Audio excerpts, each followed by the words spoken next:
Unit 4. Answering questions and multiple choice. Listening activity number 11. Susan came to Barclays Bank and talks to a bank clerk. Listen to their conversation. Good morning. What can I do for you? Good morning. I'd like to open a bank account. What kind of account do you want? I'm not quite sure. I'll be a college student. I simply require a safe place to keep my money and easy access to it. Can you recommend an account for me? All right. Do you get a grant? No, I will be supporting myself. I see. You could open an instant account. What's an instant account? Basically, it's an interest account. It has all the usual current account facilities such as a cash card and a deposit book, except a checkbook, and pays competitive interest on your account when it's in credit. There are 2 levels of interest for this account. If your balance is up to £500, the interest is 5.25%. If your balance is 500 or over, it attracts an even higher rate of interest, which goes up to 7.25%. You will receive a cash card for our machines, so you can withdraw money with the card from any machines or any Barclays branches when the bank is closed. Oh, I see. How can I withdraw money if I have no checkbook? Well, you have to withdraw money either using your card or visiting your branch. I see. How can I find out how much money I have in my account? You can ask your branch and tell them how often you would like to receive your statement, which provides you with a permanent record of income and expenditure. It will show every transaction on your account and the balance remaining at the end of each day. You can also use your cash card to check your balance. That's fine. I think I'll open an instant account.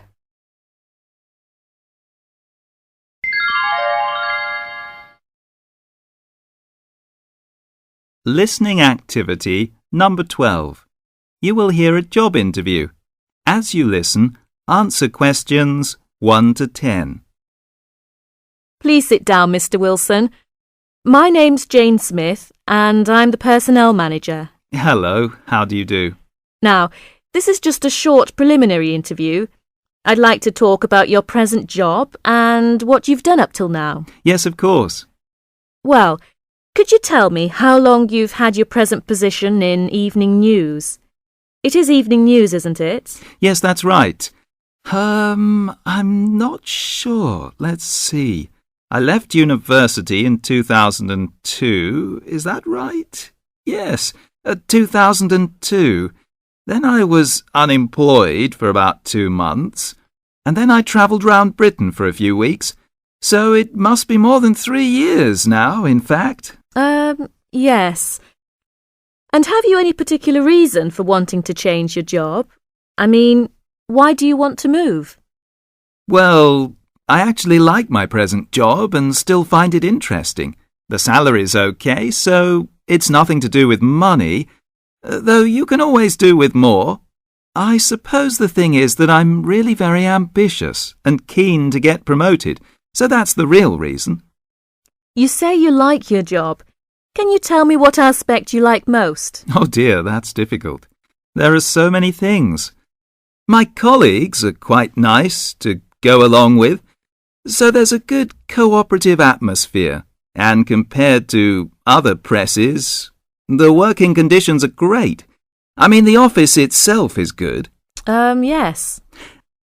And then there's the fact that as a journalist, I regularly write articles about what is happening at home or in the world.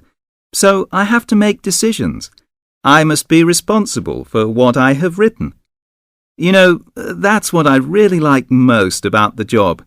They give me lots of room for initiative. Yes. Well, we're looking for someone who isn't a clock watcher and who isn't too concerned about working fairly long hours. Oh, I don't mind that. I'm used to it. I often work irregular hours. I was very often made to work at night. Some sort of job that would come up, that was very important, and they said it had to be finished. It's got to go into the newspaper the next day. There was a lot more pressure in writing an article for the newspaper. And what about your education? You went to Leeds University, didn't you? Yes, after leaving school, I started a diploma course in design at the university, but I decided to change courses and did a postgraduate diploma in social and public policy instead. Good. Have you done any courses since?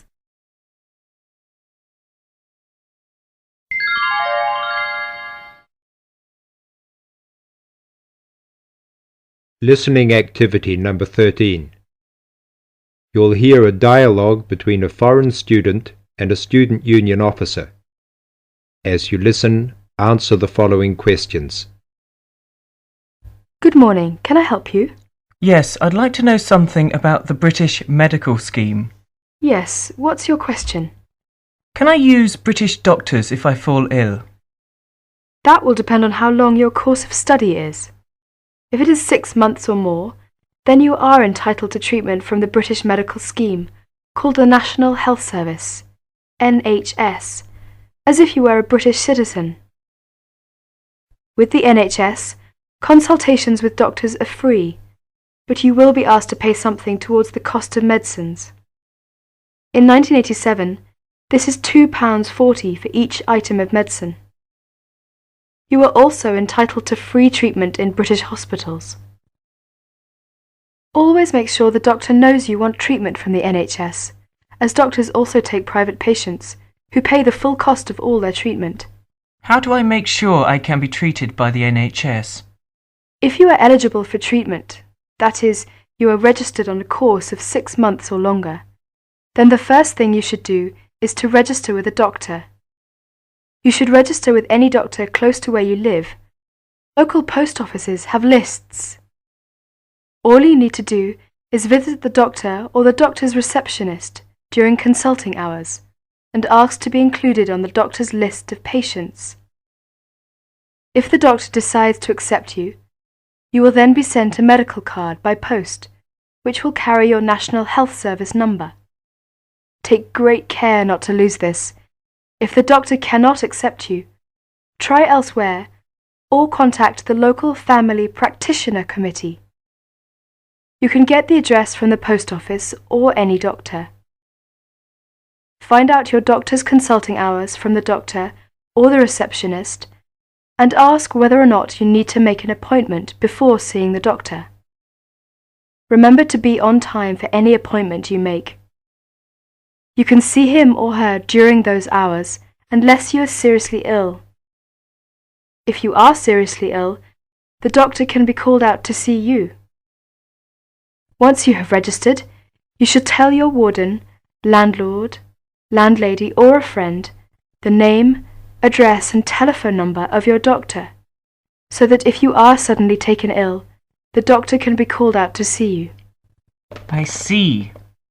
Could you tell me something about British hospitals? Yes, hospitals provide specialist treatments, or treatment for which any kind of extended stay is required. Your doctor will recommend you to go if it is necessary. Casualty or emergency treatment following accidents is free for everyone.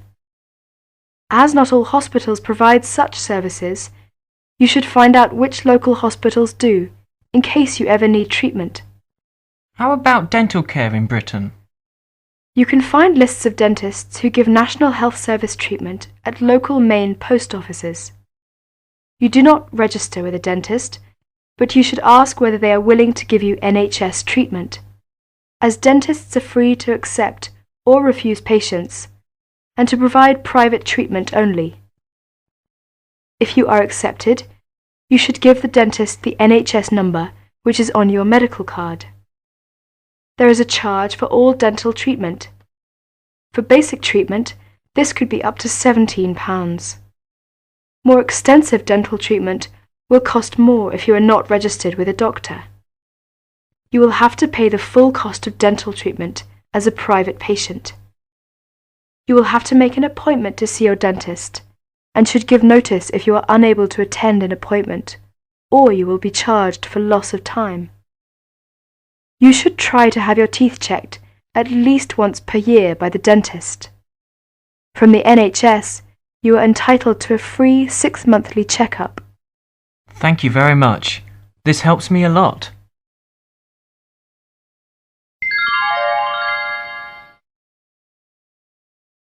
Listening activity number 14. You are going to listen to the director of a college talking about his school.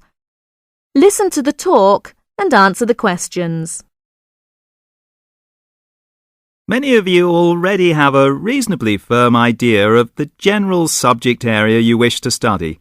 Others are more open and searching for ideas. Whatever your situation, I hope you find that we have a course that meets your needs. Our firm aim is to be a student-centred institution with a special emphasis on flexibility. This begins with our attitude to access. We judge people on their motivation and commitment to study as much as, if not more than, formal qualifications. This is reflected in the vitality and diversity of our student population. Some of our students come direct from sixth form or college. Others are coming into higher education after a short or long gap from formal education. Some are seeking a specific set of skills with a particular job or profession in mind. Others are retraining or studying to give their careers a new direction or dimension. Some are learning about the very latest scientific, technological and commercial knowledge. Others are stretching their minds on sensitive environmental, social and cultural issues. Even a casual observation of the mix of our student body indicates that we're close to our aim of being a polytechnic for the whole community. To meet our students' needs, we have 500 academic and a further 500 support staff committed to good quality teaching, high standards and sensitive and sympathetic student care. We have probably the longest experience of understanding and dealing with the differing needs of a diverse student population. I hope you'll find a suitable course at the Polytechnic College. If you want to come to the college and we consider you suitable, we'll do our best to find you a place. And when you're here, we'll work hard to make your experience enjoyable, stimulating, and educationally rewarding.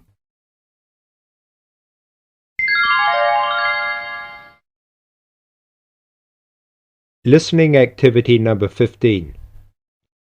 You are going to hear a talk about Bell College. As you listen, answer questions 1 to 10. First look at questions 1 to 10. Now listen to the talk. Welcome to Bell College. The aims of the college is to foster the growth of international understanding through the provision of a high-standard educational course. Second, the college is based in a residential setting for adult students from abroad. And last is to make a positive contribution to the development of teaching English as a foreign language. Bell College is one of a group of schools run by the Bell Educational Trust, a non-profit-making educational foundation. The college offers an attractive environment for study and leisure for students aged 18 or over. 160 students live in comfortable single and twin study bedrooms on the campus, and a further 70 or 80 with carefully selected local families. The excellent common room facilities in the college are matched by the extensive gardens and sports fields. Superb academic facilities, including a modern learning centre and library and sophisticated computer networks, are available for students' use in class hours and in the evenings and at weekends. A wide range of courses is offered in 3 areas: the main English programme, teacher training, and English for specific purposes. The teaching staff are highly qualified native speakers with wide experience of working in schools, colleges, and universities in many parts of the world. Living in an international community of 30 or more nationalities is an important part of the Bell College experience. Great stress is laid on pastoral care, and the college has its own medical centre. A busy and interesting programme of sporting, cultural and social activities is provided in the evenings and at weekends, with excursions to many parts of Britain.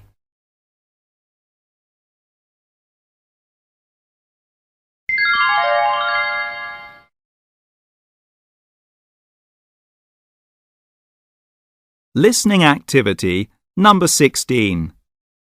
Anna receives a phone call from her friend Peter. You'll hear an extract from their conversation. As you listen to the conversation, answer questions 1 to 10.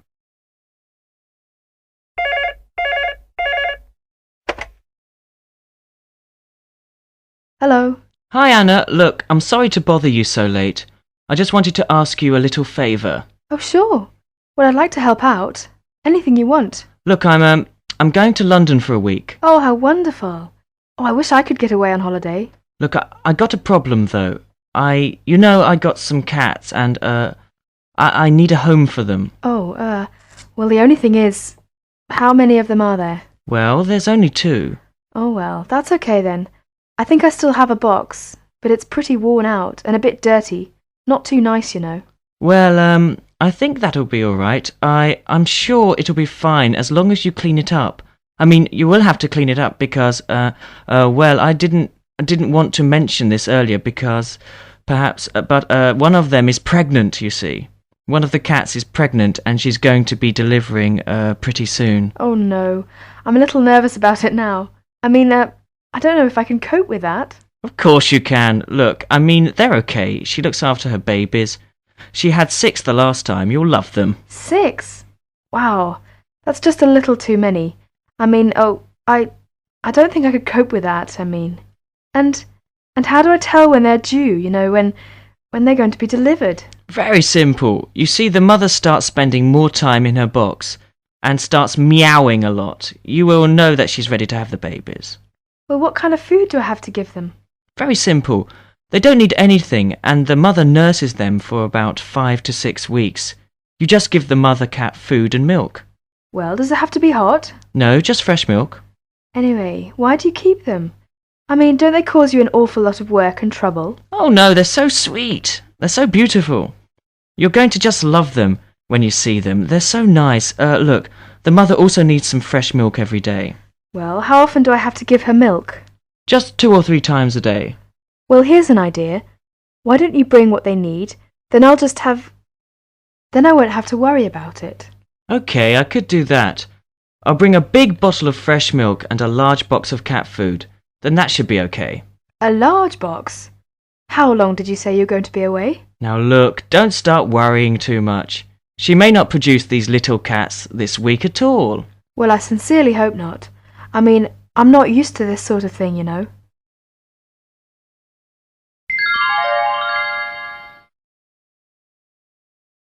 Listening activity number 17. You are going to listen to a talk about the food we eat. Look at questions 1 to 10. Now listen to the talk. Welcome to The Food We Eat, sponsored by Safeway. Increasingly, we know more about the effects of our eating habits and lifestyles on our health. While new information can change old ideas, the news stories can often be confusing. At Safeway, we try to help customers not only in the range and types of food offered, but also by providing up-to-date, reliable information in areas we know are of interest and which relate to the diet we eat. Today, we are going to talk about sugar. Recently, doctors have been advising us to eat less sugar. The health recommendation to use less sugar is for 2 reasons. Firstly, for the sake of our teeth, since the amount and frequency of sugar consumption links to decay. Secondly, as sugar is a good source of calories, it can easily be a problem if we tend to be overweight. The dental risk is because bacteria which occur naturally in our mouth feed on carbohydrates, sugar and starch, to form plaque and acid. Plaque is a sticky coating that prevents the bacteria being removed by saliva. The acid attacks the tooth itself. This takes time, however, so the trick is to avoid sticky foods like sweets, which stay around in crevices feeding the bacteria. Regular brushing, preferably with a fluoride toothpaste, helps remove particles and resist acid. The worst thing you can do is nibble sweet things between meals. It puts your teeth under constant attack. A sweet tooth develops gradually, and you might be surprised at how you can steadily unlearn the taste, taking in fewer calories and saving your teeth. Here's some ways. A. Gradually cut down the sugar in tea and coffee till you can stop altogether or switch to sweeteners. B. Choose snacks with a lower sugar content. Fresh fruit, raw vegetables, crackers, milk or low-fat natural yogurt.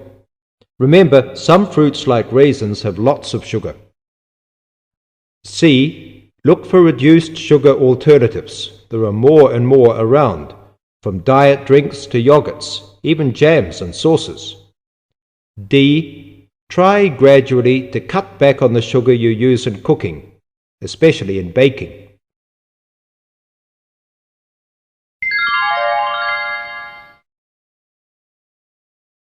Listening activity number 18. You are going to listen to a talk about au pairs in the UK. Look at questions 1 to 10. Now listen to the talk and answer questions 1 to 10. What is an au pair? An au pair is a single girl without any dependents who comes to the UK to learn English and to live as part of an English-speaking family. She is not a domestic servant, but may help in the house for up to 5 hours a day for pocket money. Suitable tasks would be light housework and taking care of children. She should have 1 day each week completely free, and she should be free to attend language classes and religious services if she wishes. Pocket money should be between £15 and £20 per week, and she should have her own room. Before she arrives, she should have as much information as possible about the home she is going to and what she will be expected to do. She will find it helpful to have a letter from her hostess explaining the arrangements to show the immigration officer when she arrives. An au pair must be a single girl aged at least 17 and no older than 27 when she first becomes an au pair. She must be a national of a Western European country, which includes Malta, Cyprus and Turkey. The longest a girl may stay in the UK as an au pair is 2 years. A girl who has been in the UK before as an au pair will be allowed to come to the UK again as an au pair only if the total period is not more than 2 years. An au pair is not allowed to take a job in this country. The light household duties which are part of the au pair arrangement are not regarded as employment. An au pair who is a national of a country which is not in the Commonwealth or European Community (EC) and who is admitted for longer than 6 months will normally have to register with the police. This will be shown in her passport. She must take her passport and 2 passport-size photographs to a police station. She will have to pay a fee, about £25. If an au pair wishes to stay longer than the time stamped in her passport, she may apply either by post to Luna House, Croydon, or in person at one of the public inquiry offices. If she applies by post, it is a good idea to send any valuable documents by recorded delivery post. She should apply before the time limit on her permitted stay runs out. She must show that the arrangements are still those of an au pair. She may change host families during her time in the UK, providing that the new arrangements are also those of an au pair.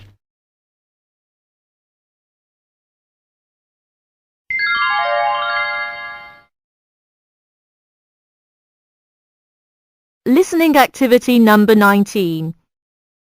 You are going to hear a travel agent discussing a holiday booking with two customers. Listen to their conversation and answer questions 1 to 10.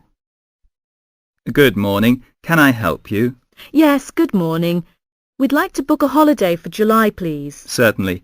Where did you have in mind? Oh, well, we haven't thought a lot about it, really.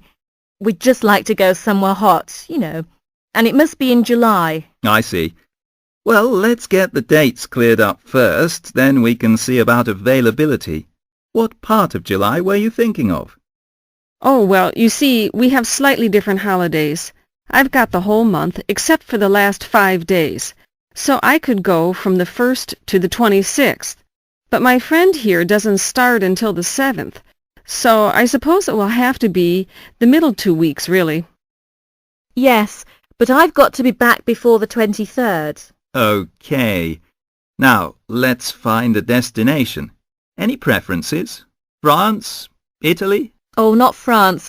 We went there last year and it was absolutely packed with teenagers, making noise and getting drunk all the time. Yes, it was terrible. We definitely want somewhere quieter this year. Well, of course, it depends more on the resort rather than the country. There are resorts in every country which cater for the family or the slightly older person. They're usually a shade more expensive, though, as you might expect. Oh, well, we don't mind paying a bit more if it means more peace and quiet, do we? Definitely not. It'll be well worth it. All right, let's have a look at what we've got on the computer. July. Was it 10 or 14 nights you wanted? Oh, the fortnight, please. Right. Well, let's start with Italy. We've got 14 nights, bed and breakfast in Sorrento for £345 from Manchester on the 14th. Or we've got... No, wait a minute. That's no good for me. We wouldn't get back till the 28th, and I've got to be back at work before that. Ah, yes. How about Sweden? 2 weeks, half board? How much would that be? That would be £540 from Manchester again. Well, 540... that seems too much. Well, madam, there's a surcharge for the airport, and it has a 5-star hotel. Oh, well, it's a bit over our budget, really. All right, let's try somewhere else. How about Portugal?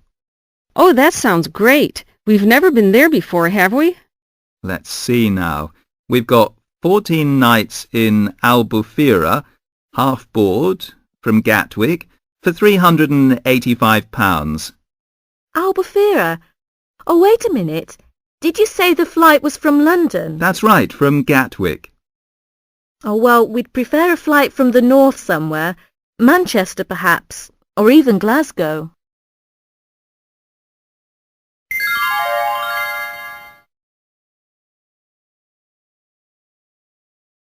Listening activity number 20. You're going to listen to a talk about tea in the UK.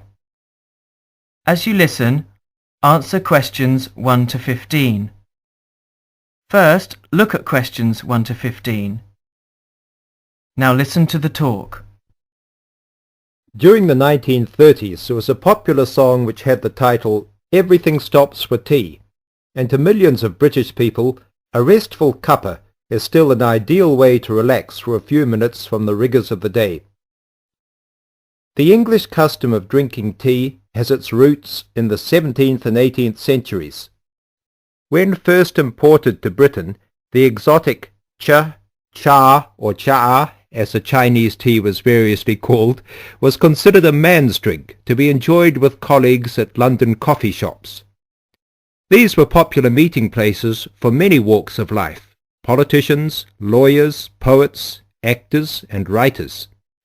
Many London clubs began in this manner, and the famous Lloyd's Insurance underwriters started out as Lloyd's Coffee House.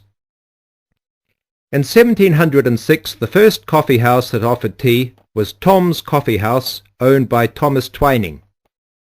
He realized that he needed to introduce an added attraction to compete with the many other coffee houses in London, and tea was rare, exotic, and extremely expensive. With these credentials, tea became an exclusive drink and enabled Twining to open a tea shop under the sign of the Golden Lion in the Strand. By the 18th century, the ladies of the more affluent classes were going China mad, using tea as an excuse for displaying their extravagant purchases of Chinese porcelain and Dresden tea sets. A comprehensive tea tray would consist of a teapot and stand, teacups and saucers, sugar bowl, milk jug, and basin for discarded tea and tea leaves. Tea was still expensive and kept in locked tea caddies. Skilled craftsmen fashioned caddies of carved inlaid woods fitted with crystal and precious metals.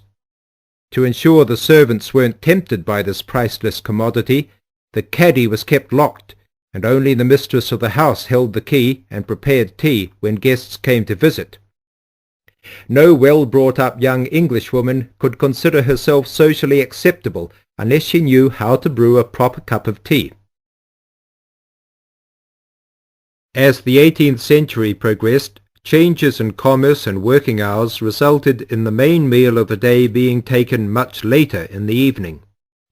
The prospect of lasting from breakfast until evening did not appeal to the Duchess of Bedford, who is usually credited with being the first to alleviate late afternoon hunger pangs by introducing a small 4 o'clock meal served with tea. With time, the light, wafer-thin toast or delicate white bread gave way to exotic fillings like tomato and egg, cucumber, chicken, or potted shrimps, followed by buttered scones, crumpets, or elegant pastries. The popularity of tea continued to spread, but it was not until 1839 that the first shipment of Assam Indian tea was landed in Britain. A healthy trade with India was soon established, and tea clippers, like the Cutty Sark, now a museum in a dry dock at Greenwich, were reaching the peak of their sailing days. In 1879, the first limited shipments of Ceylon tea began to arrive, and by 1880 this had been firmly established alongside Indian and China teas, giving the broad range of teas that are available today. There have been few changes in 3 centuries of tea trading. London is still the centre, and indeed Twinings still has a shop on the site of the original Tom's Coffee House at 216 The Strand. The name Twining has been linked with tea for over 280 years. Indeed, it was Richard Twining, in his capacity as chairman of the dealers of tea, who in 1784 persuaded Prime Minister William Pitt to reduce the high tax on tea, making the beverage more accessible to the general public.